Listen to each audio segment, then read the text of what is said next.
চেয়েছেন, চোখের জ্যোতি বানানোর আমল কি? হাসানুর রহমান চৌধুরী জানতে চেয়েছেন, ছোট দেবরের সাথে কত বছর বয়সে ভাবির পূর্ণ পর্দা বাধ্যতামূলক?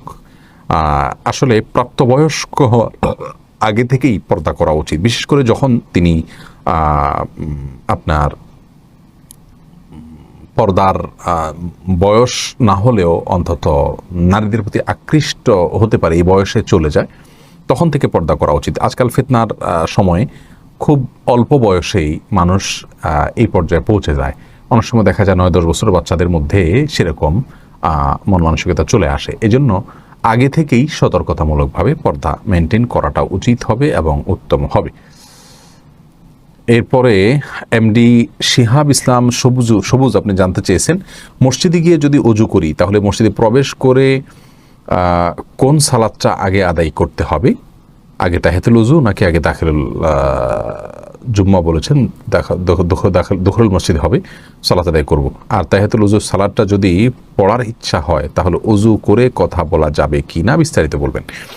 দেখুন, মসজিদে গিয়ে আপনি ওযু করবেন, ওযু করার পরে মসজিদে প্রবেশ করলে ওযুর 2 রাকাত আগে পড়ে তারপরে তাহিয়াতুল মসজিদ পড়বেন। আর যদি চান তাহলে ওযুর 2 রাকাত নামাজের মধ্যে আপনি মসজিদে প্রবেশের নিয়ত করে নিতে পারেন। ওযুর 2 রাকাত নামাজ পড়েও যদি বসে যান তাহলে মসজিদের প্রবেশের যে 2 রাকাত রয়েছে সেটা আদায় না করলেও আর গুনাহগার হবে না। আর যদি দুটি আলাদা আলাদা করতেন সেটা উত্তম হবে। আগে তাহিয়াতুল ওযু পড়বেন, তারপরে তাহিয়াতুল মসজিদ পড়বেন। তানিয়া ইসলাম জানতে চেয়েছেন, মেয়েদের মাথার চুলের জট হয়নি, এটা কি জিনেরা তৈরি করে কাটলে কি কোনো ক্ষতি হয়? মেয়েদের মাথার চুলের জট হয়নি, এটা কি জিনেরা তৈরি করে কাটলে কোনো ক্ষতি হয়? আপনার প্রশ্ন আমি বুঝিনি। প্রশ্ন পরিষ্কার করে করার জন্য আমরা বারবার করে বলছি, কিন্তু অস্পষ্ট অপূর্ণাঙ্গ প্রশ্ন, এটার উত্তর দেওয়া কঠিন হয়ে যায়। দুঃখ প্রকাশ করছি আপনার প্রশ্ন উত্তর দিতে না পারার কারণে। সুমাইয়া আক্তার জানতে চেয়েছেন, দুধ ভাই বোনের পর্দার বিষয়ে কিছু বলুন। দুধ ভাই বোনের সাথে কোনো পর্দার বিধান নেই। দুধ ভাই বোনের সাথে একে অন্যের সাথে দেখা দিতে পারেন, কোনো অসুবিধা নেই সেটার জন্য। আশিকুল্লাহ জানতে চেয়েছেন, আমল নষ্ট হয় কি করলে? দেখুন, আমল নষ্ট হয় শিরক করলে। আল্লাহ রাব্বুল আলামিন কোরআনে কারিমে বলেছেন, লাইন আশরাকতা লা ইয়াহবাতান্না আমালুক। হে রাসূল, আপনি যদি শিরকে লিপ্ত হন তাহলে আপনার সমস্ত আপনার আমল বরবাদ হয়ে যাবে অবশ্যই।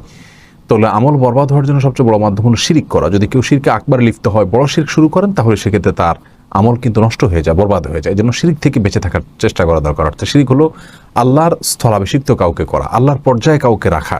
আল্লাহর কাছে দোয়া করতে হয়, আল্লাহর জন্য ইবাদত করতে হয়, আল্লাহর কাছে প্রার্থনা করতে হয়, অন্য কারোর কাছে করলেন, অথবা যে কোনোভাবে যেটা আল্লাহর বিষয় সেটা অন্য কারোর জন্য করলেন, সেটা আল্লাহর সঙ্গে শরীক করা। এর ফলে মানুষের আমল নষ্ট হয়ে যায়।